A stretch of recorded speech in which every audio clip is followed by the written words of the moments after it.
شروع کرتے ہیں اللہ کے بابرکت نام سے جو انتہائی عالی رتبہ اور بہت جلیل القدر ہے۔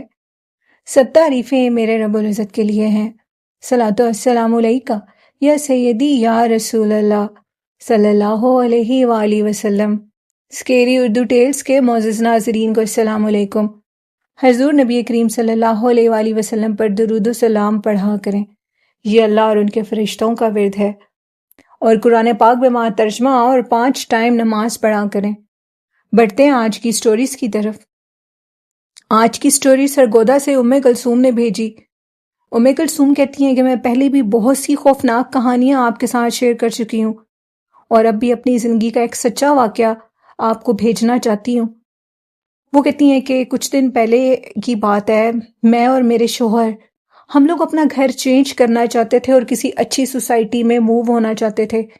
اس سے پہلے میں آپ کو بتا چکی ہوں کہ میں سرگودا محمدیہ کالونی کی رہائشی ہوں، لیکن اب میرا دل تھا کہ میرا بچہ بھی بڑا ہو رہا ہے اور میں کسی اچھی جگہ پر موو کروں جہاں اسے ایک اچھی زندگی دے سکوں۔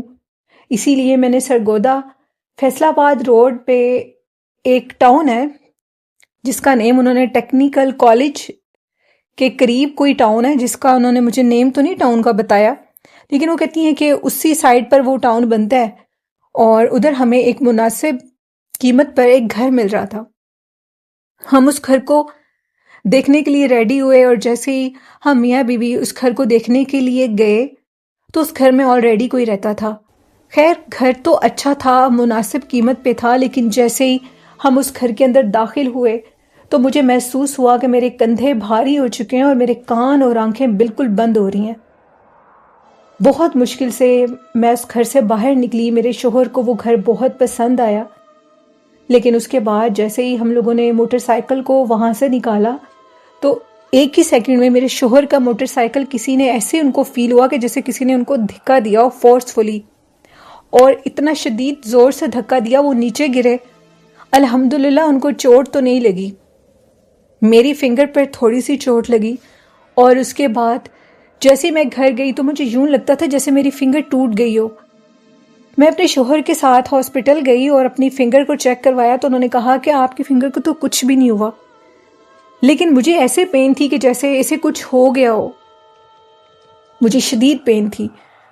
اس کے بعد وہ کہتی ہیں کہ میں نے اپنے شوہر سے کہا کہ ہم وہ گھر نہیں خریدیں گے، کیونکہ وہ ایک ہی پلاٹ پر 2 گھر بنے ہوئے تھے، تقریباً 3، وہ کہتی ہیں کہ 3 گھر تھے ایک ہی پلاٹ پر، 2 نہیں 3 گھر تھے، اور وہ تینوں ہی اس گھر کو، ان تینوں گھروں کو وہ سیل کرنا چاہتے تھے۔ ہم نے تینوں گھر دیکھے تھے اور تینوں گھر ہی بھاری تھے، حالانکہ وہ ایک اچھی سوسائٹی ہے، میٹھا پانی ہے اور ادھر ساری سہولاتیں زندگی تھیں، لیکن اس کے باوجود وہ اس گھر کو بیچنا چاہتے تھے کیونکہ وہ گھر بھاری تھا۔ وہ کہتی ہیں جیسے میں رات کو سوئی تو میں نے خواب میں دیکھا کہ خواب میں کیا دیکھتی ہوں کہ جیسے ہم اس گھر میں انٹر ہوئے ہیں تو جس جگہ پر میری طبیعت زیادہ خراب ہوئی تھی وہاں پر ایک عورت کھڑی ہے جو کہ بالکل ویرانہ حالت میں ہے۔ اس کی ساری باڈی پر بال ہیں اور اس کے جسم پر اتنے بال ہیں جس کو دیکھ کر میں تو خوف زدہ ہو چکی تھی، اور خوف سے میری جب آنکھ کھلی تو میں چیخ رہی تھی۔ مجھے ایسے لگ رہا تھا کہ جیسے وہ مجھے منع کر رہی ہو اور یہ کہہ رہی ہو کہ اس گھر کی طرف مت آنا، یہ اس کی جگہ ہے۔ میں بہت خوف زدہ ہوئی اور میں نے اپنے شوہر سے کہا کہ ہم وہ گھر نہیں لیں گے۔ اللہ کا شکر ادا کرتی ہوں کہ انہوں نے میری بات مان لی اور ہم نے اس گھر کو نہیں لیا۔ وہ کہتی ہیں ایسے بہت سے حقائق چھپے ہوئے ہیں جو انسان نہیں جانتے، اور بہت سے لوگ نہیں بھی جانتے جو اب اس گھر میں بیٹھے تھے، شاید ان کو نہیں پتہ لگ سکا، انہوں نے کسی عالم سے چیک نہیں کروایا، انہوں نے کسی کو بلایا نہیں، اور انہوں نے اس گھر کو بنا بھی لیا یا خرید لیا جو بھی تھا، لیکن ان کی شکلیں بتاتی تھیں کہ وہ بہت پریشان تھے اس گھر میں اور جلدی سے اس گھر سے چھٹکارا چاہتے تھے۔ وہ خواب اس چیز کی علامت تھی کہ میں وہ گھر نہ لوں، مجھ پہ اللہ کی مہربانی تھی کہ مجھے پتہ لگ گیا۔ اگر میں بھی وہ گھر لے لیتی تو شاید روتی ہی رہ جاتی، اور دوسری بات یہ ہے کہ اس گھر میں مجھے جہاں تک لگتا ہے کوئی بھی زیادہ دیر نہیں رک سکتا، کیونکہ وہ چیز ہے ہی بہت بھاری قسم کی۔ تو یہ کہانی تھی کلثوم کی جو کہ انہوں نے سرگودا سے شیئر کی میرے ساتھ۔ بہت شکریہ کلثوم اپنی سٹوری شیئر کرنے کے لیے۔ بڑھتے ہیں آج کی نیکسٹ کہانی کی طرف جو کہ فضا نے کراچی سے بھیجی۔ فضا کہتی ہیں کہ میں آپ کے ساتھ اپنی ہی زندگی کے کچھ خوفناک واقعات شیئر کروں گی۔ کالج لائف سے ہی میں آسیب زدہ ہو چکی تھی۔ اب تو میری شادی ہو چکی ہے، میرے بچے بھی ہیں، لیکن جب میں کالج لائف میں تھی تو مجھے ایک واقعہ میرے ساتھ پیش آیا تھا جس نے میری ساری زندگی بدل کے رکھ دی، اور شاید ابھی تک میں ویسے کی ویسی ہوں۔ وہ کہتی ہیں کہ ہم ساری دوستیں اکٹھی بیٹھی ہوئی تھیں اور اچانک سے مجھے حاجت ہوئی، جس کے سلسلے میں واش روم میں گئی۔ جیسے ہی میں ادھر سے واپس آئی تو اس کے بعد میری جو طبیعت تھی وہ نارمل نہیں تھی۔ میرے ہاتھ پاؤں کانپ رہے تھے، مجھے شدید بخار ہو گیا تھا۔ تقریباً 10 منٹ میں یہ سب کچھ ہوا، آنے جانے میں کافی دور تھا واش روم۔ اور اس کے بعد وہ کہتی ہیں طبیعت خراب ہو گئی، ہاتھ پاؤں کانپنے لگے اور مجھے یوں لگا جیسے مجھے چکر آ رہے ہوں۔ وہی لمحہ تھا جس کے بعد میں آج تک سنبھل نہیں سکی۔ خیر تھوڑی دیر کے بعد چھٹی ہو گئی اور میں پھر اپنے گھر آ گئی۔ تقریباً 1 ہفتہ میں کالج نہیں جا سکی، میری طبیعت بہت خراب تھی۔ اس کے بعد وہ کہتی ہیں کہ میرے والدین نے مجھے میرا روحانی علاج کروانا مناسب سمجھا، اور روحانی علاج میں پتہ لگا کہ میں آسیب زدہ ہو چکی ہوں، جو ایک سچی بات ہے۔ میرے والدین نے بھی اس چیز کے اوپر زیادہ دھیان نہیں دیا، اور انہوں نے وقت گزرنے کے ساتھ ساتھ میری شادی بھی کروا دی۔ شادی کے بعد میرے پر بہت سی تنگیاں اور مصیبتیں آئیں، میرے شوہر کی طرف سے آئیں، میرے سسرال کی طرف سے آئیں۔ مجھے یوں لگتا تھا کہ کوئی مجھے پسند ہی نہیں کرتا، سب مجھ سے نفرت کرتے ہوں۔ مجھے ایسے لگتا تھا کہ جیسے کوئی غائبی چیز میرے ساتھ رہتی ہو۔ سب میرے ہو کر بھی میرے نہیں تھے، ہر کوئی نفرت کرتا تھا۔ اکیلے میں مجھے محسوس ہوتا تھا کہ کوئی مجھے دیکھ رہا ہو، ایک انجانی آنکھ، ایک انجانا سایہ میرے ساتھ موجود ہو۔ میں بہت پریشان رہتی تھی، والدین کو بھی نہیں بتا سکتی تھی کیونکہ میری شادی ہو چکی تھی، اور اپنے سسرال خاندان میں تو یہ بات میں بالکل شیئر نہیں کر سکتی تھی۔ اس کے بعد کہتی ہیں کہ میری ساس تو میری ایسے دشمن بنی، وہ مجھے منحوس سمجھتی تھیں، ہر چیز کا الزام صرف میرے پر ہی آتا تھا، اور ان کو خواب میں دکھایا جاتا تھا کہ میں منحوس ہوں، جس سے وہ سارے گھر کو سر پہ اٹھا لیتی تھیں اور کہتی تھی کہ اس سے جان چھڑواؤ۔ لیکن میرے شوہر نے پھر بھی میرا اس موقع پہ ساتھ دیا، کیونکہ میری شاید ادھر ہی قسمت تھی۔ وقت کے ساتھ ساتھ اللہ نے مجھے 4 بیٹے دیے، 2 بیٹیاں دیں، اور ابھی تک میں بیمار ہوں۔ مجھے کچھ عجیب سی فیلنگز آتی ہیں، میرے ہاتھوں پیروں کی شیپ بھی وہ کہتے ہیں کہ مجھے یوں محسوس ہوتا ہے کہ جیسے وہ کسی جانور کی طرح ہو۔ بعض اوقات شیشے میں مجھے اپنی شکل بھی کسی جانور کی طرح لگتی ہے۔ مجھے یوں لگتا ہے کہ میں سوسائٹی میں موو نہیں کر پاؤں گی۔ میری درانیاں جو بھی ہیں، دیورانیاں، جٹھانیاں، وہ سب میرا مذاق اڑاتی ہیں۔ وہ یہ کہتی ہیں کہ شاید مجھے کپڑے پہننے کی بھی سینس نہیں ہے، کیونکہ میں ہر ٹائم سوئی رہتی ہوں، میں لوگوں میں موو نہیں کر سکتی، مجھے شرم آتی ہے۔ اور میرے کچھ بچے بھی میری طرح ہی ہیں، میری بیٹی بھی ہر ٹائم بیمار رہتی ہے۔ وقت گزرا، میری حالت دیکھنے کے بعد میرے شوہر نے یہ ڈیسائیڈ کیا کہ وہ مجھے کسی روحانی شخصیت کے پاس لے کر جائیں۔ اللہ نے ان کے دل میں میرے لیے رحم ڈال دیا، اور پھر وہ مجھے کسی روحانی عامل کے پاس لے کر گئے۔ وہ عامل بھی تھے اور عالم بھی تھے۔ جیسے ہی میں ان کے پاس گئی تو ایک گندی سمیل آنے لگی ان کو، جو کہ حقیقت تھی، ایک گندی سمیل تھی۔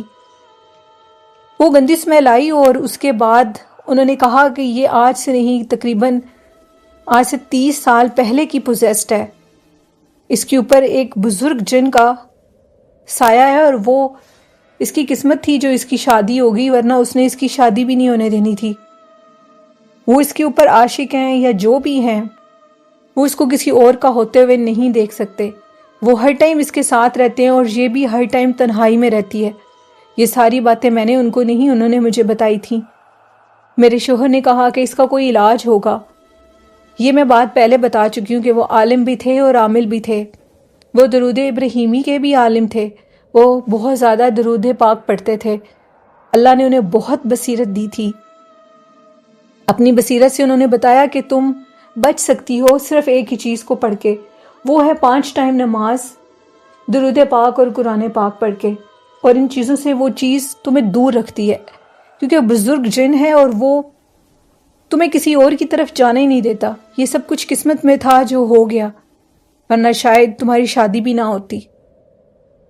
اللہ سے رحم مانگو اور درود پاک سے رجوع کرو، وہی سب سے بڑے عالم بھی ہیں اور عامل بھی ہیں، جن کی بات اللہ بھی سنتے ہیں، وہی تمہارا علاج کریں گے۔ میں نے کہا کہ آپ مجھے کوئی دم کر دیں، کیونکہ میں یہ سب کچھ نہیں کر سکتی۔ جیسے ہی میں نماز پڑھتی ہوں مجھے کچھ ہوش نہیں رہتی، میں گھنٹوں سجدے میں سوئی رہتی ہوں، اور میرے شوہر پریشان ہو جاتے ہیں، میرے بچے پریشان ہو جاتے ہیں۔ انہوں نے کہا اللہ کے حکم سے اب جب پڑھو گی، ایک پانی دم کر کے دیا تو ایسا کچھ نہیں ہوگا۔ پھر اس کے بعد میں نے درود پاک پڑھنا شروع کیا۔ انہوں نے کہا کہ 7 جمعرات تم مجھ سے دم کرواؤ گی۔ 7 جمعرات ان سے دم کروایا، اور الحمدللہ آج میں ایک نارمل لائف گزار رہی ہوں۔ میں نے اپنی پوری زندگی سو کر گزاری، شادی کے بعد کی۔ سارا دن سوتی تھی، شوہر کے آنے کے ٹائم پر اٹھ جاتی تھی کہ کہیں وہ برا محسوس نہ کریں۔ بہت بے چین رہتی تھی، طبیعت خراب رہتی تھی، لیکن جو ذمہ داری تھی اس کو تو پورا کرنا ہوتا تھا۔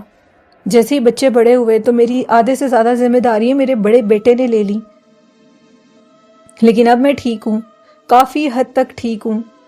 جب میں نے ان سے آخری جمعرات والے دن دم کرواتے ہوئے پوچھا کہ میرے اوپر کیا چیز تھی اور کیسے آئی تھی، تو انہوں نے کہا کہ تمہیں پہلے بتا چکا ہوں کہ یہ ایک بزرگ جن تھا، اور یہ تمہارے پیچھے تب سے آیا جب تم کسی ایسی جگہ پر گئی تھی جو کہ ناپاک تھی، اور اس ٹائم پر یہ ادھر موجود تھا، اور اگر تمہاری جگہ پہ کوئی اور لڑکی ہوتی تو شاید یہ اس کے پیچھے بھی چلا جاتا، لیکن یہ تمہاری قسمت میں تکلیف تھی۔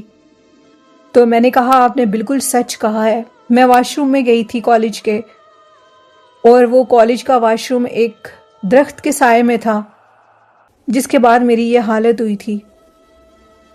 انہوں نے بتایا کہ جو چیزیں درخت کے نیچے ہوتی ہیں وہ اسیب زدہ ہوتی ہیں، وہ بھاری ہوتی ہیں۔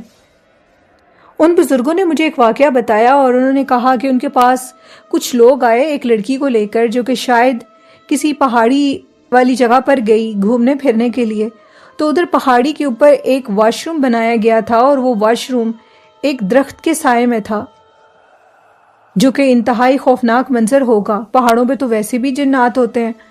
تو وہ کہتی ہیں کہ وہ لڑکی ادھر سے پوزیسڈ ہو گئی تھی، وہ اس قدر پوزیسڈ ہوئی تھی کہ وہ اپنا سر دیواروں میں مارتی تھی، وہ ہر ٹائم ایک اذیت میں تھی۔ جس ٹائم وہ چیز اس کے اوپر سے اترتی تھی تو یہی کہتی تھی کہ مجھے موت کیوں نہیں آتی، میں مرنا چاہتی ہوں، تکلیف برداشت نہیں کر پاتی تھی، کیونکہ جس ٹائم وہ چیز اس کے اوپر آتی تھی تو اپنے سر دیواروں میں مارتی تھی، جون سی بھی چیز پاس ہوتی تھی اس کے اوپر وہ اپنے سر کو زور زور سے پٹکتی تھی، کیونکہ وہ چیز اس کو اذیت دینا چاہتی تھی۔ جب وہ میرے پاس آئی تو وہ چیز مجھ سے ہم کلام ہوئی، اور اس کا کہنا تھا کہ اس نے مجھے بہت دکھ اور تکلیف دیا ہے، جس کی وجہ سے میں ایسے جان سے مار دوں گا۔ وہ بھی ایک شیطان جن تھا، خبیث جن تھا، وہ بھی اس کو مارنا ہی چاہتا تھا۔ میں نے اس کا علاج کیا، اس کو دم کیا، پھر اس کے بعد وہ ٹھیک ہو گئی، لیکن مجھے نہیں پتا کہ وہ اب تک زندہ ہے یا جو بھی، یہ تو اللہ ہی بہتر جانتا ہے۔ اسی طرح وہ کہتی ہیں کہ میرے ساتھ بھی ہوا۔ ان کا کہنا ہے کہ میں اس واقعے کو بھول نہیں سکتی، کبھی ہو تو میری طبیعت کچھ تھوڑی سی خراب ہوتی ہے، لیکن پھر الحمدللہ میں سنبھل جاتی ہوں۔ تو یہ سٹوری تھی فضا کی، جو انہوں نے کراچی سے بھیجی۔ بہت شکریہ فضا اپنی سٹوری شیئر کرنے کے لیے۔ بڑھتے ہیں آج کی نیکسٹ سٹوری کی طرف۔ یہ سٹوری ہارون نے بھیجی لاہور سے، اور ہارون کہتے ہیں کہ ایک سچی آپ بیتی جو کہ میرے ساتھ پیش آئی۔ وہ کہتے ہیں کہ میں اپنے دوستوں کے ساتھ لاہور سے باہر جا رہا تھا، اور باہر جاتے ہی جس شہر میں ہم نے جانا تھا، ہم اس کی حدود میں جیسے ہی داخل ہوئے رات کے ٹائم، تو میری طبیعت بہت سخت خراب ہوئی۔ مجھے راستے میں ایک بلی دکھائی دی جو کہ بالکل وائٹ کلر کی تھی۔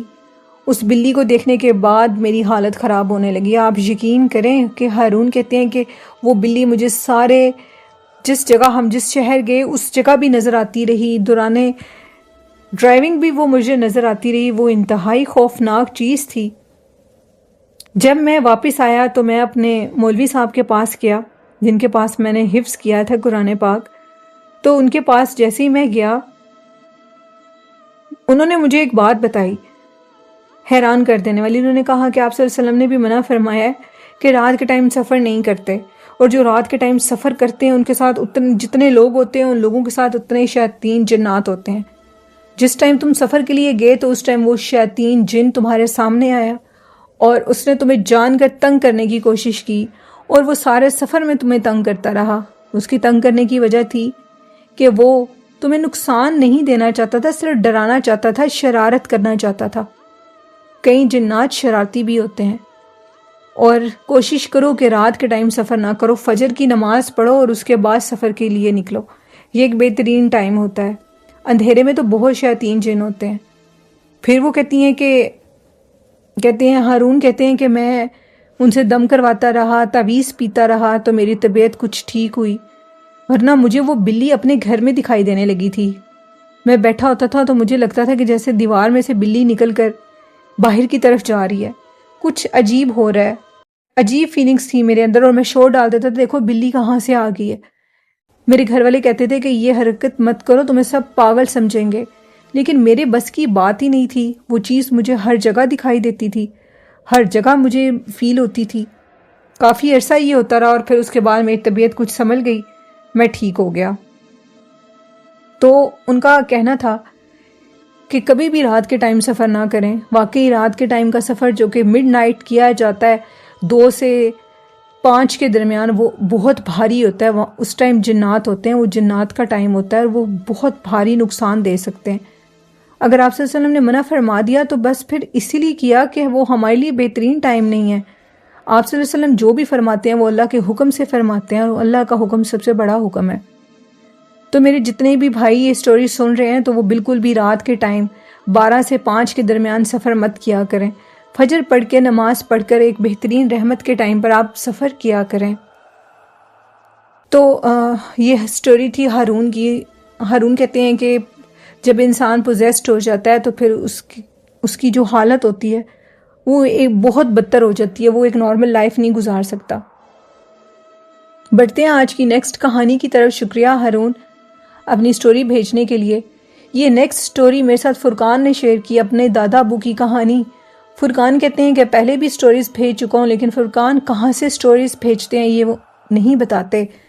ان کا کہنا ہے کہ دادا ابو کی اور بھی بہت سی کہانیاں تھیں جو کہ ابھی مجھے میرے چاچو نے میرے ساتھ شیئر کی، اور چاچو کا کہنا تھا کہ دادا ابو کے پاس جب جنات آیا کرتے تھے تو وہ ان کو بہت سے تحفے تحائف بھی دیا کرتے تھے.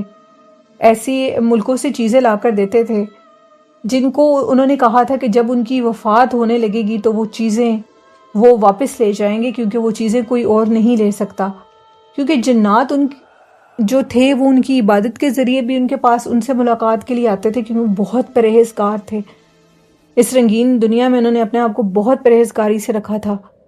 اور اس کے بعد وہ کہتے ہیں کہ وہ جو تحفے تحائف تھے میرے دادا ابو کی زندگی میں جب ان کی وفات ہونے لگی تھی تو ان کی وفات سے کچھ دن پہلے غائب ہو چکے تھے. دادا ابو نے کہا تھا کہ میرے کمرے میں تقریباً 2 دن ان کی وفات کے بعد کوئی نہیں جائے گا. وہ جو چیزیں انہوں نے لے کر جانی ہیں ان کو لے کر جانے دینا تاکہ ان کے کام میں کوئی خلل نہ آئے. اور پھر وہ چیزیں وہ لے گئے.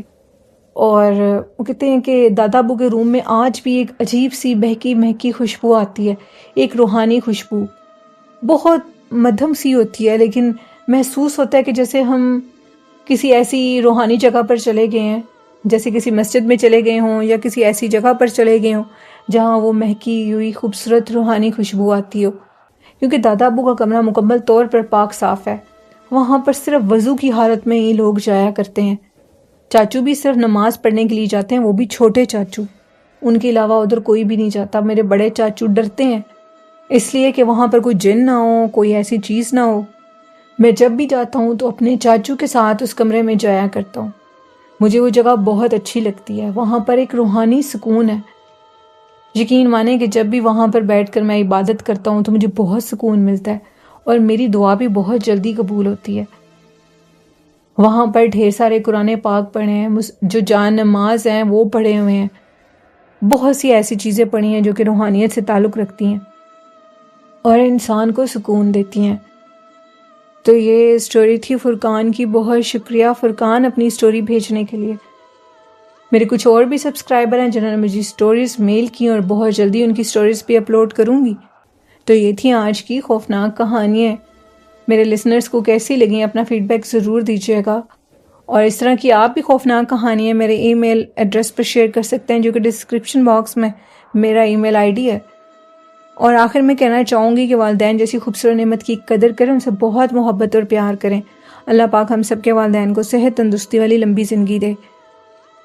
اس چینل کو سپورٹ کریں، چینل کو سبسکرائب کریں، اور اسی طرح کی اور بھی خوفناک کہانیاں سنتے رہیں جو کہ سچی خوفناک کہانیاں ہیں. نیلم کو اجازت دیجیے، اللہ حافظ۔